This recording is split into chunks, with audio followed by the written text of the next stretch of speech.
Mr. Will O'Brien? Oh, not much. Just chilling in Champaign right now. So you just got What about back. you? Me? I'm doing good. Yeah, you. I'm feeling Pine Island? I'm feeling spicy right now. I just ate some cowboy caviar. I don't know if you know what that is. It's from Trader No, Joe's. what is that? It's got like some corn and some beans and some spices in it, and it comes in a little jar. And it's quite delicious. You can put it on a piece of toast. I'd recommend. Anyways, my man, I hear you're we kind of reconnected over a Mandarin. So tell me about this. You're getting way back into Mandarin. What kind of brings you back into the language world? Yeah, I mean, in high school, I did Mandarin for 4 years at Glenbard West. The program wasn't great, so I didn't learn a whole lot, but No. it's just, no, Toi it's toi. just always been Doi, Doibuchi, Ni Hao. Something I've always wanted to do is learn a language, just because I think that's so cool, being able to converse with other people. Mm. And there's no better time to learn a language than when you're young, just because how the brain develops and all that. So I've got some free time now. Figured why not start now and learn a language as opposed to having it as a future goal. So I've been using Pimsleur, Ooh. recommended by you, of course, for Recommended by Rusty originally. So rest. shout out. Yeah, yeah. I use Pimsleur more for like the listening and the speaking, Mm-hmm. and then How's it been yeah, working? it's good. I think I'm on lesson 13 or 14 Oh wow, today. consistent. Yeah, I mean you're supposed to do it every day, so Yeah. That yeah, is but go ahead. oh no, that is one thing about Mr. Will O'Brien. He is you can call him Mr. Consistent. Like how many morning practices? Okay, so in high school we had a thing called morning practice, which is like an extra practice in the mornings 3 days a week. How many of those did you miss over your entire high school career? Barring illness or my mom not letting me go, zero. Wow. Wow. And so why do you think you found consistency? Like why do you think this is like one of the biggest things to success within your own life or running or learning anything? For sure, yeah. Consistency is huge. Just building habits and building on those and making them better every day. Just it makes things like going to morning practice, waking up at 5:30 a.m. or whatever back in the day. Just makes that so easy and natural. So I remember we would talk about a lot, just like kind of the mental side to running or life because I was hurt a lot, so it made me have it on my mind a lot, and then you would always listen, so or and kind of participate in the conversation, which was nice. But I remember you would often say how Steven or Rory, which were two of the super talented D1 studs on our team, they had a lot of natural talent. They were good at these things, but you didn't come out of middle school being a stud. You didn't come out of even like freshman year being a stud. And then all of a sudden, lo and behold, you become runner up in the state 800 meters your senior year of high school. How did that develop? Yeah. Thank you. I think yeah, like going back to what you were saying, like in middle school, I was the seventh fastest eighth grader, and I just consistency was a big part. I just had a goal in mind that I want to be the best that I can be, push myself and all that. So I just kind of had a plan in mind of just I need to be consistent with my training. And doing one thing, like going to morning practice every day, that consistency kind of bleeds over to other aspects of your life. Like in terms of sleep, I found that I was getting much more consistent sleep. Um, I found that schoolwork, stuff like that, was just getting more consistent in a way. Nutrition was getting more consistent. And I think just doing this, like, there's no secret to distance running outside of consistency. So just doing the same thing day in and day out for a long period of time and stacking quality days, quality months, um, without injury, just kind of helped me to develop both physically and mentally in the sport. Mm. Now, Mr. O'Brien mentions his diet, and I don't know, I might have had a little bit of influence in this, but this man did not had what had how many fruits had you eaten before you went to high school? I can probably count it on one hand. Grapes, watermelon, um, Yeah. that might be that Oh my like God. well, like in the oatmeal, like apples and cinnamon oatmeal. I think those That was your introduction to apples, apples. And then Pop Tarts. I love strawberry Pop Tarts. but you never had a strawberry in your So life. no, so like four, technically four fruits before high school. You can't count Pop Tarts. I don't. There's some strawberry in there. Are there strawberries in there? Yeah, yeah, So sure. how did you go from considering Pop Tarts to be a fruit to now? I know you get very strict on your diet sometimes, and you like to eat the same thing every meal. At least you did in high school. Um, Yeah. Now how did that progress, and how is that attributed to like your other everyday life or running? In college now. Sure. Yeah. Yeah. In high school, I was super strict. I think a little too strict, to be honest. But I would eat like the same thing every day, and that lack of diversification, I think, kind of hurt me in the long run. So now we've got a team dietitian. Um, Oh, so I'm more focused on like carbs, just like matching what they always stress is like match your plate to the intensity of like your workouts. So like everyone knows like carbo load days before races and that. Just trying to I don't know get the right portions of like fruit, carbs, protein, and all that. Um, Something big in high school that I was big into was like you definitely influenced me with you being vegan. I definitely strayed away from meat and all that. But I found more in college. I kind of like need to eat, not need to eat meat, but need to eat high protein foods in order to kind of reap the benefits of training and all that. Um, so now I'm not like compared to high school, I'm not that big into like making sure I eat the healthiest food and all that, more just getting enough calories and making sure I eat relatively healthy. gotcha. Yeah. Now, okay, so I wasn't after I left high school, which was gonna going into your senior year. This, Will has an average okay cross country season, maybe a little disappointing in the end. And then somehow you went from that and then had the maybe the best season of your life and then end up second in the state. Walk me through that season and then like lead me up to that state track race.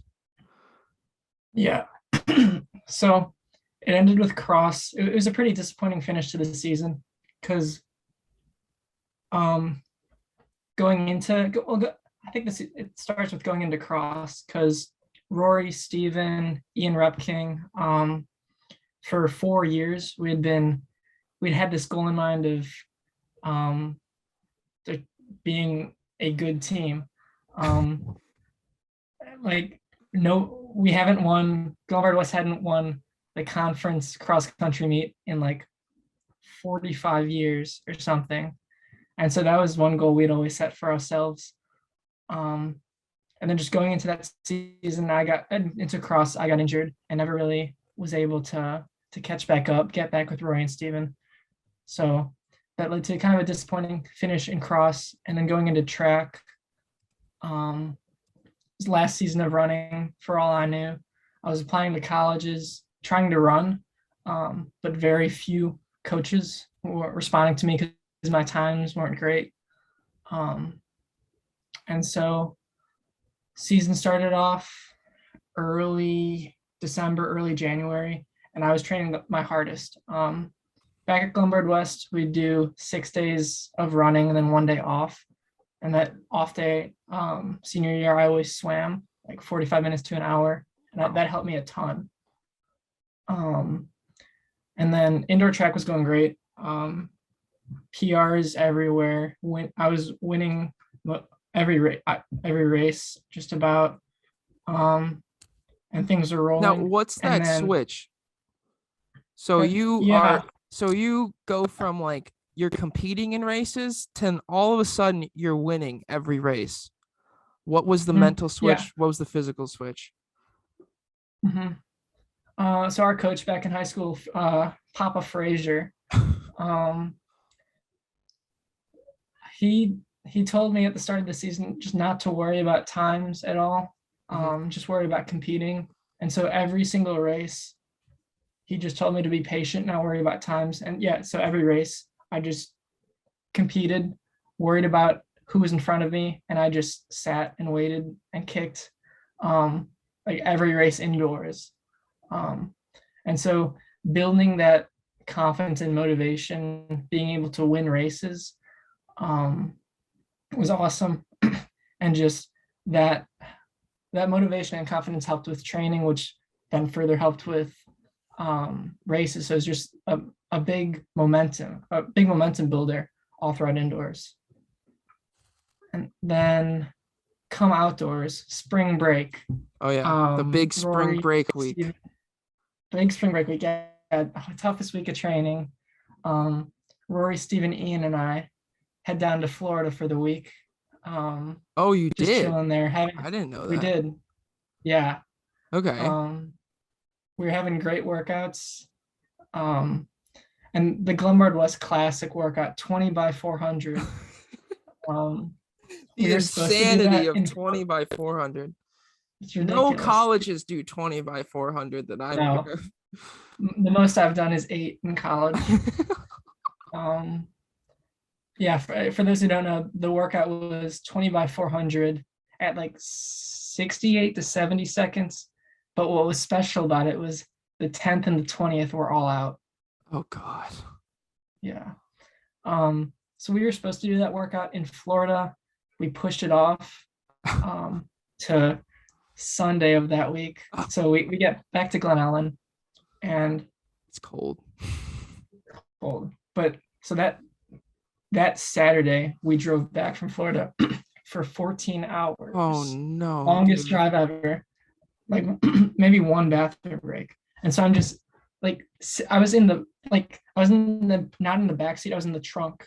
Oh, so I was like, God, Will. Crammed,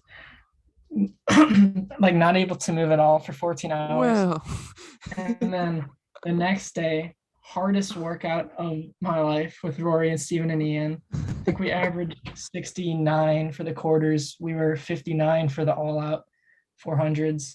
Oh, best workout ever. Best workout of life? At that time, absolutely. Yeah. Wow.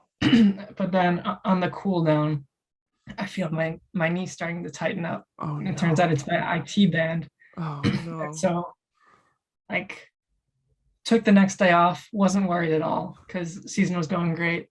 And then Frazier told me that the IT band issue only gets better if you run through it as opposed to taking rest. So I took one day off. Yeah, take rest if you mess up your IT band. But I took one day off, and then I did a run. I was just doing like short lake loops, and it was immense pain. Like by the end of the run, it was ridiculous. By the end of the run, like 4 miles, I could hardly lift my knee. Oh my God, dude. So I was like, okay, we're running through it. I'll be better by tomorrow, right? Oh yeah. But come Wednesday, I wake up and like I can't move my leg at all. And so I go to school, and I remember I had 7th period, I had AP Psych in the basement, and there's a lot of stairs between the basement and the first floor. And I remember trying to climb the stairs with my leg. I couldn't bend my knee. and I was crying because I was in You so were much pain. crying, bro? I was in so much pain, Bro. and there's like people passing me, and I was just trying to climb the stairs. And that's what I knew, that like I don't think I'm gonna run for a while. Um, so that was a tough day, but So you're um, hurt. I'm You're hurt. right after spring break. Right after the best workout of my life, Right right after the after the best. best That's how it season of my life. happens usually. It's right after the best one. You Yeah, get I know. very injured. Um, so you get hurt. Now, where's your mind? Are you panicking? A little bit, because there had been so many seasons in high school for me that had gone so well at the start and then just folded. And this seemed like Mm, another one. And also at this point, I hadn't committed anywhere for running. mm-hmm. I still hadn't had a spot offered to me anywhere. So that sucked. And just I knew what shape I was in and just wanted to compete and race. And like like all throughout high school, I've been so consistent with training, and not being able to be consistent when it mattered most The really sucked. performances weren't consistent. Yeah. Okay. Um, yeah, but from the day I got injured with my IT band to the first day I could run was like 28 or 29 days of just Oh off of my running. God. So you didn't run for Yeah, 28 days. So this is like April. the whole month of April I The was whole out. month of April before Jesus Christ. Okay. I couldn't run at all. Oh my God. Yeah, but that was the hardest, because like I knew that like I had a lot to prove, and I knew that I wanted to race the best I could. So that was the hardest month of training. Um, So what are you doing? So you're trying to replace running and somehow because you Trying to can't replace take a month running. off Yeah. before the last Our of other the coach, season. yeah, our other coach, Nuge, told me at the start, like he trusted me. He's like, go do what you need to do to stay fit and get ready. So I would I did biking and cross training. I would alternate days. So like one day I'd do a really hard swim workout. Next day, easy bike, easy swim. Next day, hard bike workout. Next day, easy bike, easy swim. And I just did Mhm. that for the entire month of April, just alternating days. Um, and it's just so hard to gauge what type of fitness you're in running wise, just from cross training. So Yeah. it was a tough month mentally, but also a really tough month physically, because I was doing everything I could, super hard workouts, And you're and fighting the doubt. You're fighting fighting that it out. whisper in your ear that you're not going Yeah. to be able to do it. You're going to do the same. Oh, I got super close, but I didn't make it to the end kind of thing. Mhm. Yeah. Okay. I So now we're remember. getting to the tail end of that. Yeah. And yeah, near the tail end of that, knee still wasn't getting better. So I saw a doctor, and he recommended a physical therapist, to help out with the knee. Um, and then he also recommended like cortisol injections, like a steroid Cortisol to injections. help loosen up the accident. Cortisol. Did you end up doing the cortisol? Yeah. Um, but no. No, I because that remember had been telling offered. that doctor, like, no, I did. Hmm? Keep talking. Keep talking. Oh yeah, sorry. Um, I remember telling the doctor that like it was my goal just to make the state meet, and he kind of looked at me with a doubt, like, I don't know if you're gonna be able to do that. I don't know if you're gonna be running this season. So Jesus. that was tough. Um, but then Ruthless I got, doctors. yeah, but he did recommend a great physical therapist who Okay. evidently helped me recover, by the end of April, thankfully. Okay. But yeah, end of April, I test out running every few days, still hurts. Eventually, I remember the run. It was you were there, Charlie Kern was there, and I was there? you were there. Why was I there? I don't know, but I it don't was the think I end was of there. April. Oh, you were definitely there. Wait, no, I was at school. No, I wasn't there? no, you were there. I I remember. This like is your senior year of track? my senior year, your freshman year of college. I'm in Oregon at this point. No way. Okay. In No this way. dream Okay. state, Will In this O'Brien's new in a state, dream right now. I'm in a dream with Kalen and Charlie Curran. Uh-huh. But yeah, I was able to run like 3 or 4 miles end of April. And I was like, okay, my knee's fixed. Let's get moving. Um, and then slowly start building training, doing everything I can still.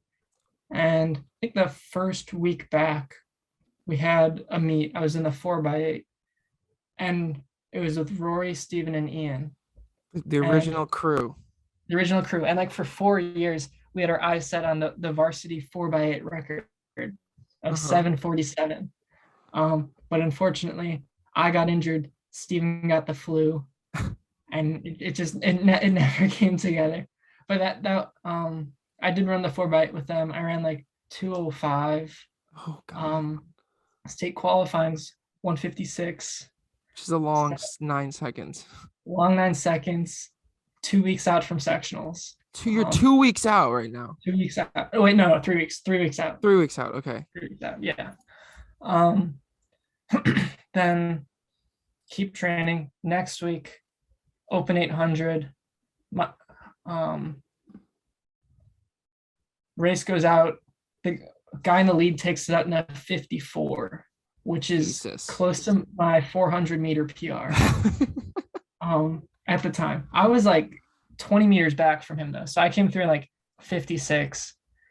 And I remember, like with 300 meters to go, that backstretch was like the most pain I felt during a race. I was pushing so hard and just reaching so deep. Eventually, I did catch him, ran 1:58. So my first time officially breaking 2 in an 800. Rory hugged me right after I crossed the line, which was awesome. That's amazing. Were you crying? No. But no, that was good though. I was like, okay, we're close. I can qualify for state. Hopefully 2 more seconds, 2 weeks. Okay. Let's go. Next week, conference. I felt good that whole week. I was just like, I was ready to rip. So I go out in like a 55, which is the fastest I've ever gone out in an 800. And then run 1:56, which is state qualifying. I just need to run that next week at sectionals. Jesus. Now it's sectionals. Sectionals. Okay. Wait, hold on. Okay. So now it's sectionals. Sectionals. Oh, we have a video. Oh my gosh. And we're here. I don't know. Does this have music in it? Yeah. Oh, it does. Let's go no music. So we can so you can talk. I want me to talk. Okay, so we're out. Where are you? I'm in the outside alley. Outside alley. You're right here. This is Will. Yeah. Okay. What are you thinking here? I'm just sitting. I'm not worrying about anything until 300 meters left to go. The 2 York guys in first and second are 2 of the favorites. Both of them have run state qualifying or near state qualifying. But I'm just trying to stay out of trouble. Outside shoulder. I'm in third right now. Okay. We're going around. So you need to run what to qualify? 1:57 or finish in the top 2. Okay. So we're coming through. This is going to be to the bell lap, right? Yep. We're 400, just about 400 in, 400 to go. Yep. He comes through 56, 57, it says. Yeah. And so just need to run about you're 10 meters back though. Yeah. Right now. Oh yeah. Now you start coming along. You're at 300 to go. He's making a move on the outside. This is the classic Will O'Brien. The backside last lap, he fucking flies, dude. I remember at this point I was thinking like, screw this. I'm going to qualify for state. Let's go. Let's go, baby.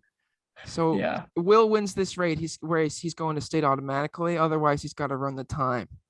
Right. So he's taking off. Now we got 100 meters to go, just about. Now, what's going through your mind right here? Do you know where these York guys are?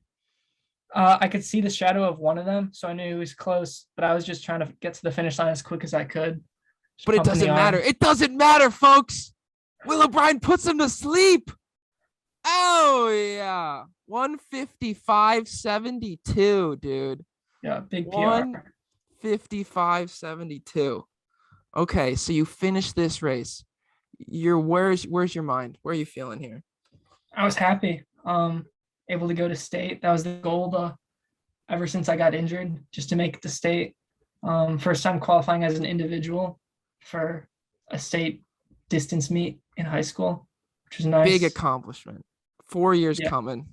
4 years. Yeah, it was exciting though. Um, Are you confident? You most confident you ever been in your life? Or I would say so. I was looking around at the other sectional times that day, saw a few people run 153, I think like 152. So I was like, okay, I'm in the mix. Maybe I can get all state, which is top nine. Um, just hoping for it. And then only people who qualified distance wise are Rory, Steven, and I. The 4x8, it was tragic. They missed qualifying by under a tenth of a second. Ian Repking, who was the anchor leg, he pulled his hamstring a month prior in a 4x4. oh God. And so he repulls it in the 4x8 with Oh 200 to go. oh my God. And so he is just struggling that last 200 and they just missed it, that was really tough. Man. Yeah. So you Yeah, get that Rory, little disappointment there. And now how are yeah, you taking that is it fueling you into the next week? You're like, I a little gotta bit, do yeah. this for my boys. Yeah. And Okay. Rory and Steven ran insanely well at sectional, so that was some great motivation. Just like let's go show the state who Glenbard West is. Okay. Because we hadn't been able to do that in cross country. So Okay. So now we're going into state week. Vibes going to are where state are the week. vibes here? Vibes good? Vibes are high. Vibes are We high. We're coming had into the state weekend. We leave. We get down to Charleston, Charleston, Eastern Illinois, where who went to school there? Tony Romo. Tony Romo, yeah. Tony Romo, quarterback, Yeah. going to O'Brien Stadium, named after Will O'Brien's Yeah. grandfather. And so he basically owns this track. And you show up, it's what, prelims before state. What's going on there? We getting a good race here. Yeah, prelims goal was just to do as little as possible to make it to the finals. So you qualify by either winning your race or being in the top 5 or 6 fastest times. Okay. What was weird about the 800 that year is that a lot of people who qualified ended up scratching and going all in on the 4x8. So my prelim only had 4 people in it when normally you could have like up to 8, which was a really weird feeling. Oh, your prelim only had 4, dude? 4 people. Wow. Okay. Yeah. But I brought 2 pairs of half tights down to state, and the ones I wore for the prelims are like biker half tights. Okay. I've never worn them since because they're terrible. They like you can't pick your knees up beyond like 45 degrees. Oh dear. I don't know why I wore them. Terrible decision, really. Yeah, terrible. Yeah, prelims went well. I just sat with 300 to go. Was able to qualify with I think like 157. Okay. Confident with that. And then I remember sitting down with Fraser that night talking about plans and goals for the next day. And he brought up the fact that I hadn't lost, despite missing the whole month of April, I hadn't lost a race all track season. Jesus. So he said, just like go out there, do what you've been doing all season, and just try to win it. Go with 300 to go. Okay. Yeah. So I was confident. You're confident. You're feeling good. Feeling good. The heavy favorite in the race, Thomas Shilgalis. It's fucking Thomas Shilgalis, dude. I love him. His PR. He's a good guy. Yeah, he's a good guy. His PR is like 151 at the time. Okay. Clear favorite. Clear favorite. But he was in the 4x8 though, so he'd be running on tired legs. But yeah, state day comes around, feeling good. Um, and then on the line right next to Thomas, wish him good luck. Um, Okay. I knew him all of high school. He's a good guy, fun to compete against. And then Okay, hold on here. Do you know where the video is?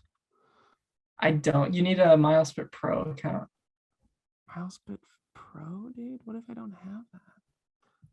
Wait, hold on, because I've been trying to find it and it's been, we can cut this out, don't worry. Okay, so we're back. Will O'Brien is right here, okay? Right. Will O'Brien's the favorite in this race. He takes it out really, really hard. He grew out his hair over the weekend. Yeah. We couldn't actually find his race, so we're watching Caitlin Hart. Got really short shorts on. Yeah, he pretty much did this though. No, Will was in like not in first place. No, give us your story. Plan was just to sit and try to take it with 300. So I get out, I'm probably in like 7th or so. Okay. And no one wanted to take it. So we go out slow. I think we were 57, maybe 58 even through the 400. But no, like I feel good at that pace. And then coming around to 300 to go, I make a move, start pushing it. Another one of the guys who ran 153 the week prior, side by side with me. And then we hit the curve with 200 to go. I can feel him starting to falter a bit, so I'm able to move in and take the rail. And then 100 to go, still in the lead, and just focus on home, driving my arms and all that. And then I feel Thomas come up on me. I'm like, oh, of course. But he kind of pulls me along with him, just him going past me. I start to surge forward a bit. Here, and wait, hold on. Us in the stands, we know it's me, Nuge, and Frazier, and we're just watching. This is like the most craziest thing we've ever seen in our goddamn lives, right? This is gonna be the best performance in like both Frazier's and Nuge's coaching career, probably individually. And so we're take it back to 300 to go. Will, what place are you in at 300 to go? You're like third, fifth. He's in fifth. He's in fifth with 300 to go into the last backstretch. And Will O'Brien makes just about the goddamn best move in track history. And he goes fifth to first in 50 meters, takes the fucking lead over all the favorites. Everyone's in the dust, and we're going nuts, dude. We're going berserkos. We're going, but now, like, we are seeing God right now, and everyone's getting screaming. We're all starting to like do that, like almost almost standing up thing. Will takes the lead. It looks dominating. Then we get to 150 to go, and we still show Gallus. He's still in the race. Will's coming up. Will's coming up further. It's like 100 meters to go. Shogales then starts creeping up on Will, and we're like, oh God, and then take us away, Will. Yeah, then that last 100 was a blur. But Shogales on the outside takes it. I crossed the line in second, super happy because I didn't even think I'd be there that day. I didn't even think I'd be able to qualify for the state meet, given what had happened early in the season. So it was a great way to cap off my career at Glenbard West. First individual all-state medal for me.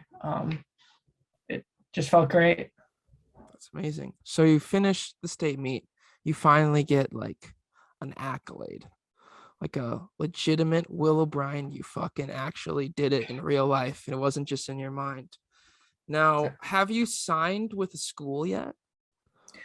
Luckily, I was able to, or Illinois offered me a spot when I was injured back in April, just based on how I'd been performing on indoor and all that. So I accepted back in April, but still wanted to be able to show like, oh, you made a good choice. Like, you know, oh yeah, recruiting some yeah, that was great. So you do this great feat. You get second in the state. Now, how do you take this accomplishment and you bring it into your real life outside of running? Do you feel more confident going through the day? You walk in like Peter Parker and that when he's about to become Dark Spider-Man, like got that strut, giving the ladies all the Not quite that. no. It was just more an affirmation of like the consistency that I've been adhering to for the past 4 years paid off, despite me having to take a break back in April, and just made me more confident that I should stick with what I'm doing, in terms of running, in terms of like all aspects of my life, being consistent and all that. Yeah. Sweet. So I have noticed before that, I mean, I feel like many people have noticed that you're an absolute whiz at geography. And do you know just about every capital in the world? Not every capital. I probably know 60 or 7. No, like 60 or 60. 70. I know Yeah. all the countries though. So what's so fascinating about geography? Why do you have a map hanging above your head right now? Next that I look up every day I wake up. You just learn Um, another thing. What's that inclination to learn? Where does that come from?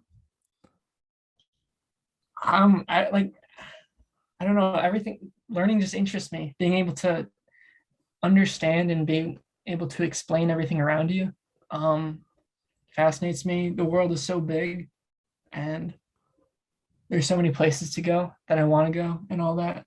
So being able to learn about it is cool. It expands your worldview a bit, knowing that Champaign, Glen Ellen, Illinois isn't the world. There's so much more out No. there. Yeah. Like Just like, China. yeah, like China. So why are Just, you yeah. learning Mandarin? So like, are you trying to travel? Get a little.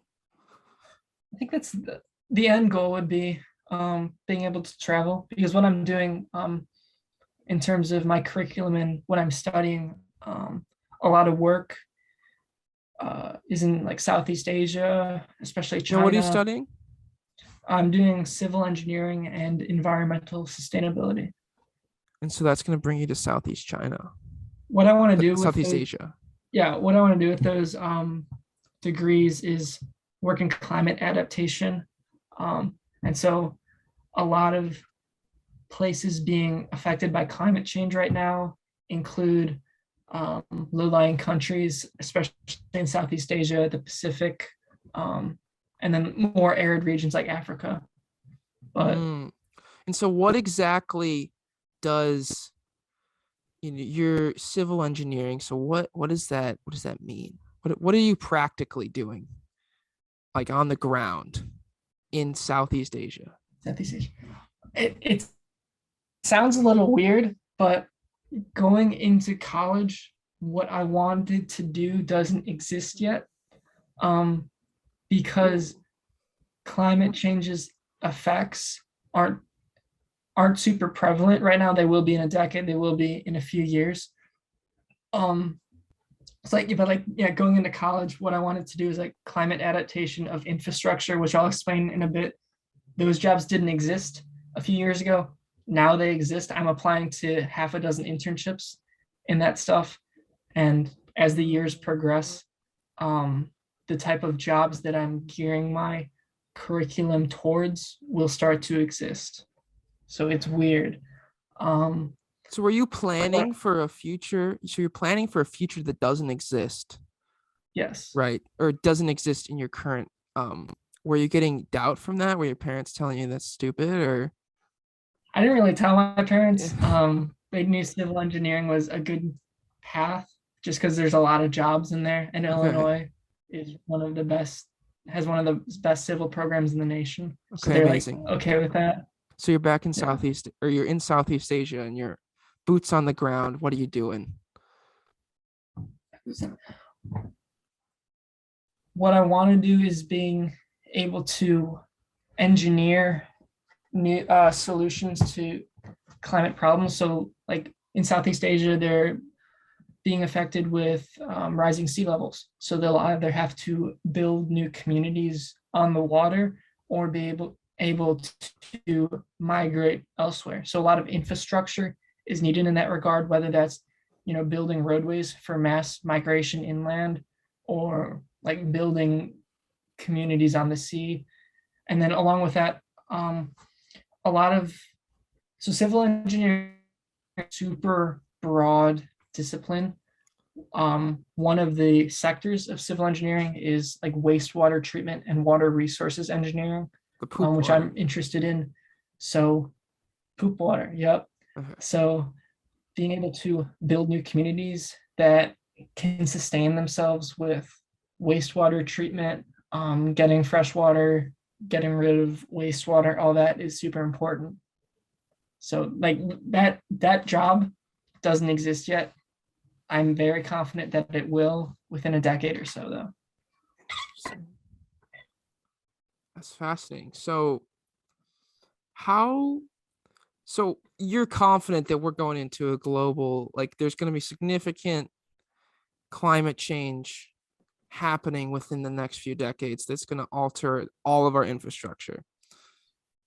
Not necessarily all of our infrastructure in terms of like the United States, because geographically speaking, the US isn't as susceptible right now to climate change's impacts as like islands who are facing rising sea levels, or super arid regions like sub-Saharan Africa that are facing major droughts, or like even California with record wildfires and all that.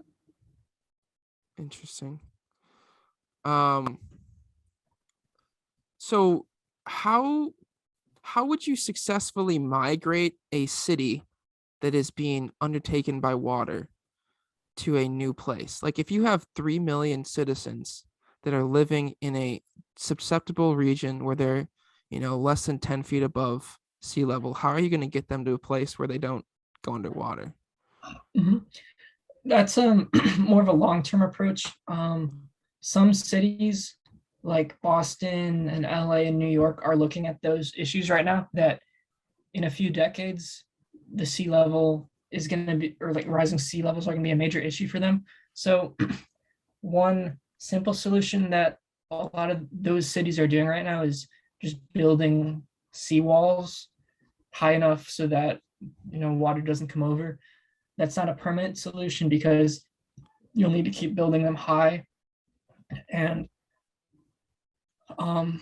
with worse storms and hurricanes and all that, like those seawalls could break, and then you're stuck with It'd be done. millions of gallons of water pouring over the seawalls into the city. So I don't really know what a long-term solution of how to migrate those people are, whether it's building more communities inland or adapting the infrastructure somehow. I don't know. Interesting. Definitely something to think about. Um, have you ever looked into mushrooms? What, like psychedelics? Not necessarily, but just mushrooms in general. So I recently watched a documentary called Fantastic Fungi. Have you heard of it? I can't say I have. Okay, it's on Netflix. You should watch it, but Okay. it's very, very fascinating. So this guy, Paul Stamets, he is a mushroom expert, basically. But he has a very interesting background. So he's this guy who, if I can put this into the universe, should come on my podcast sometime. However long that takes, Paul Stamets should be on my podcast. But he doesn't have a professional background. He's not a doctor. He's not a scientist. He's a like kind of an amateur, like a hobbyist gone crazy. Like he knows, he's like the leading researcher in a field, and he doesn't have a degree in it. Right. So like he's the most respectable opinion basically in the world of fungi, and he's created the most patents and the most research articles than like pretty much anyone else, and he doesn't have like a legitimate like doctorate or anything. And so this guy, he grew up and he had a really bad stutter, right? All through his whole life. And he like up until he was like 15, 16, he starts reading about higher consciousness and like alternative states. And like this is in the 70s, I believe. So it's like the back end of the hippie movement. And so he has this really bad stutter where he practices everything possible, but he can't get a sentence out without, stumbling on his own words. His entire life, he's never said one clean sentence, no matter what he tries. And so one day he decides to go out and he'll go buy some psychedelic mushrooms, some psilocybin mushrooms, and just gonna whatever. So he gets like a bag that's about like this big, and he's like, yeah, that seems about right. So he eats all of them, which is It's a like lot. 10 times the dosage of like what you would normally want. And he's like, well, I gotta go somewhere pretty. So he goes and he's like, oh, I'll go find a nice tree. And he goes to the tallest tree on this beautiful hill. And then all of a sudden he notices there's like a storm in the distance. So he climbs up to the top of the tree and he's like looking at the storms. And now the mushrooms are starting to hit. And he's like seeing the waves in the air turn to liquid, and it just like interacting with him and seeing all the roots of everything just like sprawling in every direction, and everything's turning into these mosaics of color. The storm's coming closer and closer, and he's like, wow, I am at the tallest point in the town, on the top of the tallest hill, in the top of the tallest tree, and a lightning storm is coming. I'm done fucked, basically. And so he like grabs onto this tree because he doesn't want to lose his experience. Grabs on this tree, he feels safe with the tree, and he's just holding on. And he's like in this moment of like fear is colliding with like just like beauty in this just like unthinkable way. And then he starts thinking, he's like, I don't want to stutter anymore. He's like, this could be a moment. I don't know what it is, but this feels powerful. It's like, I don't want to stutter. So you're just repeating it tens, hundreds, thousands of times. I don't want to stutter. I don't want to stutter. I don't want to stutter. Eventually, storm passes through. He's sopping wet. He gets down for the tree, goes home, gets home, goes straight to bed. It's late. No one's awake. Next morning, he wakes up. All of his family had already left for school or work. So he walks to school, and he had a crush on this girl, this beautiful woman who's like 15, beautiful girl. Yeah. And so he didn't know, but she had a crush on him also. So she goes like, hi, Paul, how's it going? And he's like, for the first time in his life, he says, I'm doing great. How are you? Without a single stutter. And the man has virtually not had a stuttering problem since, from this one experience. And he said that changed his life. And since then, he's just absolutely like dedicated his entire existence to doing this. And now he has supplement programs and stuff because he doesn't like the business side of it. He likes the purity of it, but he realizes that he might as well make some money and like support himself. But absolutely wild. You should watch it. I think it has some kind of I haven't personally done it, but I think it has a very, very, very interesting medical repercussions or medical like benefits that I don't think humans are nearly capable of creating, because fungi have been around for 2.4 billion years. That was the earliest fossilized fungi. Wow. The animal kingdom diverged from fungi. So they are more evolved than we are. Yeah. We diverged from them 600 million years ago. So they had already been around for 1.5 billion years. Yeah. A billion and a half years by the time we even diverged from them. So theoretically, they're better at this living thing than even we are, because we've been around. What, humans have been around for how long, Will? Like 300,000 years or something? I'm not sure. That sounds right. Yeah. Have you heard of the stoned ape theory, Will? The stoned ape theory? Yes. I've not. I'm trying to think what that could be. Okay, so right around that time when people are like basically pre-humanoids were like transitioning into humans, right? So like we're going from that like hairy thing on 4 legs to us. Yeah. Right in that time frame, humans had an unprecedented, ridiculous amount of brain growth in that short amount of time. I think in 3 million years, our brain size increased threefold, which is unheard of, right? Yeah. So at that time we were in the African savannah, and in the African savannah there is, the animals that shit there, they leave their shit, and then what grows from that is a psychedelic mushroom. And so there's theorized that because of this, humans would start eating the psychedelic mushrooms and increase brain activity, and we'd have these visceral experiences where like we're seeing all these crazy shapes and colors, and then we would start wanting to tell other people about it. And so we would want to express ourselves and develop language, and then our brains start developing to try to get language so that we can understand what the other people are saying, and we're evolving along with the help of all these crazy ideas and images and thoughts. And then our brains just go and then all of a sudden it's you and me talking about how monkeys ate mushrooms out of shit. That I've never heard of that. That's interesting. You should look it up. Stoned ape theory. I always thought that they attributed brain growth to like being able to cook meat with fire. Yes. I think that, it's definitely part of it. You can't say it's only because they ate psychedelic mushrooms, but that definitely could be, all of a sudden they, like, what if the mushrooms made them have the idea to start fire or whatever the hell it was? Because like you see all these pretty lights and colors, like I wanted that in my actual life. Or absolutely wild. Will, any advice to the youth that are coming up in this world? Running, it doesn't have to be running, could be just going into your field. Get your sleep. Get 9 hours of sleep a night. Change your life. It will change your life. I promise you. 9 hours of sleep a night. You heard it here, folks. You heard it here first, folks. Will O'Brien, 9 hours of sleep, change your life. You'll become the next great man, great warrior. You'll become the next Genghis Khan. Thank you, everybody.